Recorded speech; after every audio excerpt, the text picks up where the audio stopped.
Kako nastanejo lutke? Lutke nastajajo v lutkovnih delavnicah. Zdaj ste ravno v eni lutkovni delavnici, kjer je ogromno orodja. In na podlagi skic izdelamo tukaj lutke. To je primer enega vozu. Torej, izdelati je bilo potrebno zelenjavo, pa voz, pa koleščka, vse se je moglo premikati. Tukaj so narisane mere, širine in tako dalje. Tukaj je ena miš, mišja glava, ki je kar precej velika. Z ene strani se obrne pa je smetišče, okrog katere vozi vlak, z druge strani, ki se obrne, je pa mišja glava. A potem, ko dobite te skice, se sami odločite, iz katerih materialov boste delali? Včasih se odločimo sami, na podlagi izkušenj, včasih pa nam avtor si zaželi kak določen material in potem sledimo njegovim željam. Iz katerih materialov pa so ponavadi narejene te lutke? Iz različnih materialov.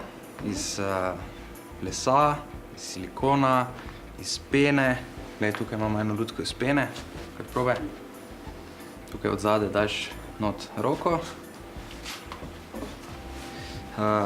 Tale lutka je iz silikona. Tukaj imamo eno leseno rokico. Kako pa potem to izrežete?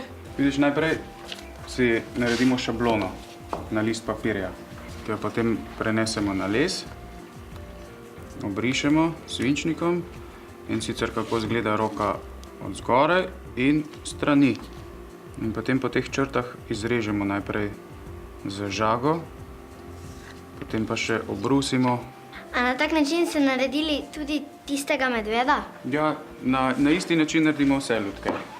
Potem pa, ko so vsi deli narejeni, jih pa še sestavimo skupaj. Tukaj vidiš, noter pride ena taka vrvica, ki omogoča, da se vrat premika sem in tja. In potem je glava visi na nitkah in če tukaj gor pritisneš, se glava skloni ali pa če jo premakneš sem, pogleda v levo in v desno. Tako se zna pa tudi usesti. A lahko poskusim? Seveda, izvoli. Iz česa je pa ta lutka?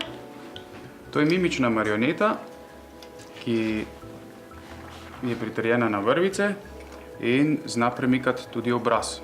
Je narejena iz silikona, to je tak mehek material in odpira usta tako kot mi ljudje. Kako se pa igralci znajdejo med vsemi temi vrvicami?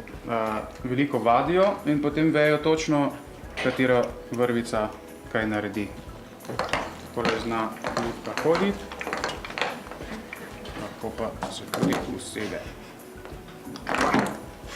Kje pa ima ta lutka obleko? Ta lutka še nima obleke. Obleko bo naredila naša šivilja, Mojka, ki naredi oblekice za lutke in tudi za igralce, kostume. Lahko gremo kar pogledati. Izvoli.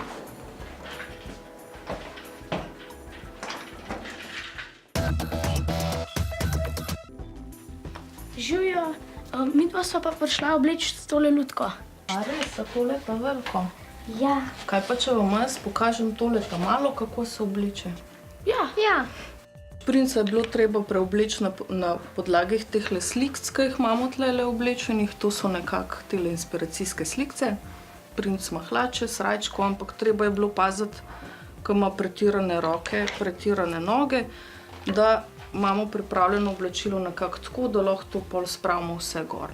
Te skice so narisane s svinčnikom, a to vi sami pol določite barve?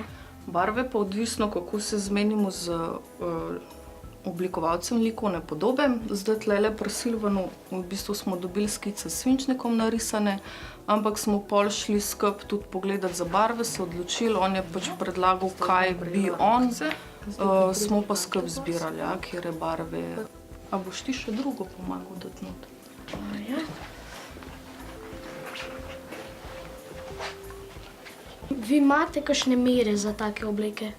Ne, mer pa ne dobimo, oziroma zelo redko, tako da dobimo pa recimo takole lutko ali pa takole, ko so skice, pol se pa nekako orientiraš glede na velikost. Zdaj tle pač zmeriš samo lutko, isto, kot da bi jaz vajo zmerila. Pač koliko je obseg pasa, kje so noge, kje pridejo hlače, kje pridejo roke, da se, predvsem je tudi pomemben, da se lahko vse giba, ne. Pa tukaj je ful enih podrobnosti, enih čipk, enih brošk, enih majhnih stvari. Kako to vse naredite? To pa je skrivnost, ker včasih tle tudi malo čaramo, a veš.